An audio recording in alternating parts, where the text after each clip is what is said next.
Hi guys, don't faint, I actually have something to post. I know it has been a long dry spell, but now I know why it has been. Sometimes we're clueless about what's going on, but I have been going through a phase of kind of digging in to find more authenticity. And it's been an interesting journey, I guess you could say. So, the first thing is that my whole life I have thought I was a water sign because when my birthday falls, with the dates that they present, it's a water sign. I knew I was on the cusp, but I didn't realize that it depends on when you were born on that last day of a particular sign. As it turns out, I am actually a fire sign according to when I was born in the evening. And how does that match with not being authentic? Well, I've been told I'm a water sign. And so I kind of have adapted to that. Peaceful, placid. It's only been in the last few years that I've thought, I'm not sure I'm that fishy. I think I might be more ramish. Well, now I told you what sign it is, but yeah, it turns out I'm an Aries, not a Pisces. It means I am a fire sign. And so these things that have been popping out on occasion in the last few years that I have been so down on, like where is that coming from, are actually part of my astrological nature. That does actually make me feel like I'm a little more authentic because I was judging these things to be out of what my nature should be. No, it turns out I have a fiery nature. I am an Aries. I guess on the cusp you have a little bit of each sign, and there are things about Pisces that have always made sense. It's just that there are a lot of things also in Aries that make sense. And by knowing that I am kind of straddling the fence and can have all these qualities in different levels has allowed me to be more me.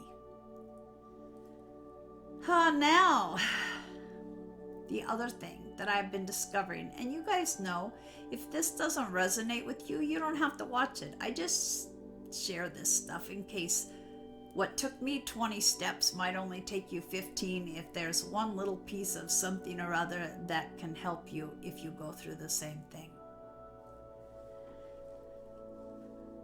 I have been challenged, I guess you could say, with accepting my disability for the last several years. I had a distorted, not sure that's the right way to say it. I guess, yes, a distorted view of how important money and being a wage earner or breadwinner was before my brain surgeries. I was slowly killing myself, is what Spirit told me eventually. I just busted my ass to make money. And it had to be taken from me so I could learn that my value had nothing to do with how much money I could make. Status has never been a big deal with me. I guess because I just don't see myself as someone that would ever have an elevated status. But I was too fixated on money, and also, it's embarrassing to admit maybe, but it is what it is. I had a distorted idea of my lovability, and so I bent over backwards to provide for my family at that time, thinking that they couldn't love me unless I gave and gave and gave. That's something that luckily I have now realized was bullshit, but it took, a huge event like 2 brain surgeries and losing my career and losing everything to help me come to the realization that I actually do have something to offer to the world that is separate from being able to earn money. However, there have still been these little bursts of thinking that, I'm going to try this thing or I'm going to try that thing. I know I can't work a job like I used to. I have to work around my pain and my unpredictable fatigue. But maybe I could do something, where I get to choose my time spent or whatever. So over the last few years, I have attempted a few things, and every single one of them has either failed because no one is interested in what I have to offer, or I have decided I don't want to do this. It's all been part of leading me to figure out what is important to me and what is not. I finally figured out, as of yesterday actually, because I'm in the middle of my last experiment and I found out I absolutely hate it, but I obligated myself to a certain point and am kind of stuck until I meet that obligation. I only want to focus on things in my life that are meaningful. Now I kind of jumped ahead, but some of my forays have been into doing psychic readings online.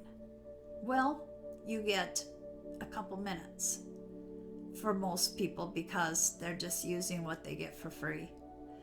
It has been very unsatisfying to me with the 3 companies I have tried to work with because I can't stand waiting around for a notification that someone wants to talk to me. Just drives me nuts to have to be waiting. And then, if you felt like you were maybe just getting into something that could help the person, click, they're done because their free minutes are over. Or, possibly you suggested something they didn't really want to hear. They just had one particular thing in mind and you didn't say it, and so bye-bye. So the psychic readings online don't work for me. And then just recently, I attended a virtual party and the new consultant deal was so intriguing that I thought, oh, what the hell, I'll try it. Well, I am in the midst of my first party and I don't like it at all. Yesterday, I was walking around the house going, oh my God, I can't believe I have to do this for a week. I can't stand this. This is not what I want to do. But I was obligated because I signed up for the package.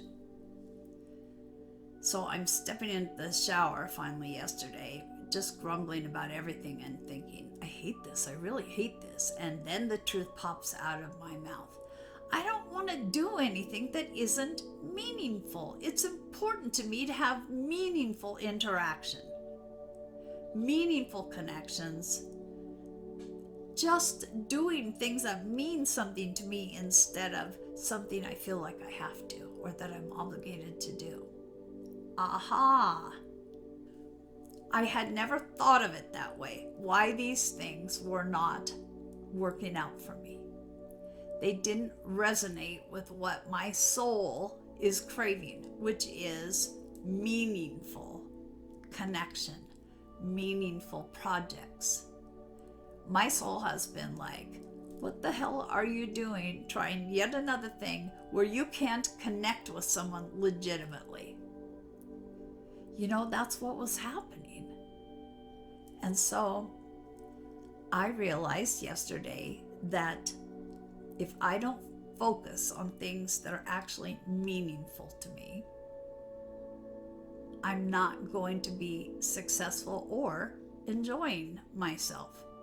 At this stage, having just worked my ass off for so many decades at something that wasn't really fulfilling, was just making money, I think I deserve that. But honestly, you don't have to have worked your ass off for decades. I think everyone deserves to do things that are meaningful to them. So, what I did with this obligation of running this virtual party online is figure out a way to make it meaningful. Because there are practicalities. I obligated myself and I had to try at least one party before I could say, hey, it's not for me, but I did fulfill my new consultant obligation. So I get to keep my new consultant package. That was the one thing that drew me in the first place. But what I decided to do was to dedicate any consultant commissions that I made off of this to go into a fund for a friend of mine whose son has been fighting cancer for a year and a half. You know, all the trips up and down the highway to the hospital have been quite hard on the family's budget, and they never know when he's going to end up in the hospital again, so it's impossible to keep a regular job. She's got to be ready to jump in the car. So that's how I am making this experience of something I truly disliked doing meaningful, because at least I know that anything I earn is going to go to a very good cause. We can't always choose what we do. You know, there are practicalities. We do need money for bills, and there aren't always jobs out there that'll appeal to our soul. But we can get creative and find ways to make them more meaningful.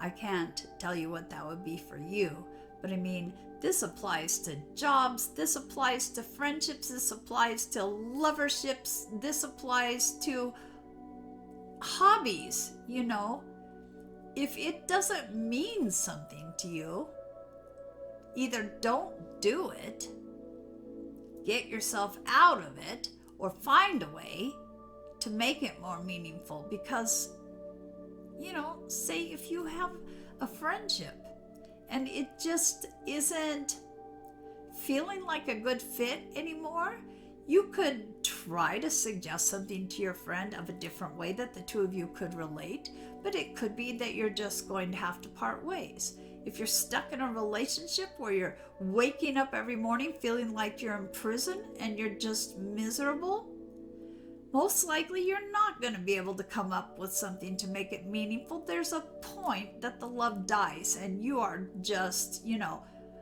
biding your time of a way to get out. You know, here's the other thing I learned. I mean, obviously I made a big mistake by signing up as a consultant for this company. I didn't have all the facts. If I had known exactly how this was going to go down, I would have passed. I wouldn't even have let that great new consultant deal intrigue me. But I didn't, and I made my decision based on what I had, and then felt stuck. I made a mistake.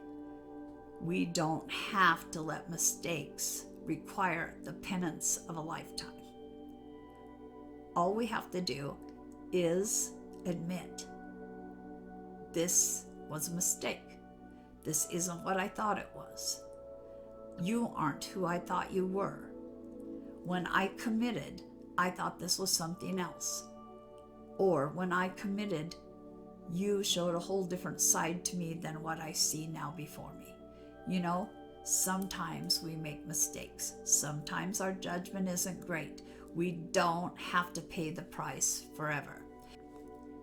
It's not like that phrase, well, I made my bed, so now I have to lay in it. No, we don't have to lay in the mistake bed forever. If we can do something to make it meaningful, then why not put the effort into it? But some things we just have to admit were errors in judgment, and now it's time to admit that and move on, because life should be meaningful. No one should be getting up every morning and thinking, oh my God, I feel like I'm in prison. I need to go get in the shower and get to that job I hate. Or, oh my God, I don't love this person anymore. I don't know if I can get through another day. Even with hobbies, oh my God, why am I making myself finish that damn Afghan when I'm not even enjoying myself? You know, we're supposed to be living as in thriving, not surviving or enduring or suffering. And this was my discovery. For me, I have now found to be my authentic me, I need meaningful. And I only want to do things that mean something to me. You know, I can't think of how many times I have started something thinking I want to learn this, and then I end up cussing because I don't like it. Why would I keep pushing? Why would you keep pushing? Concentrate on the things that make your heart happy and that make your soul happy. And so if you are on a discovery of your authentic self, this may be something to look at. When am I doing things because other people expect me to do them and not because they bring me any kind of satisfaction? Is this meaningful to me? Or, I don't know, like with all this twin flame stuff where there's separation. Why am I waiting and not doing something for me as I'm waiting? Is waiting and worrying and crying meaningful to me? Or, as I'm waiting, could I be working on myself? Could I do something that makes me happy? There are ways we can figure this out. Really, the whole idea is move toward living your bliss. And if bliss seems impossible at this time, move toward your happiness. And if happiness seems like you can't achieve it at this time, go for content. It's a start. So I don't know if that had any value to anyone, but that is why I kind of have been without inspiration, because I needed to dig a little deeper and find out who I really am. And who I really am is someone that wants a meaningful life. Maybe it applies to you, maybe it doesn't, but thank you for listening. Take care. Bye.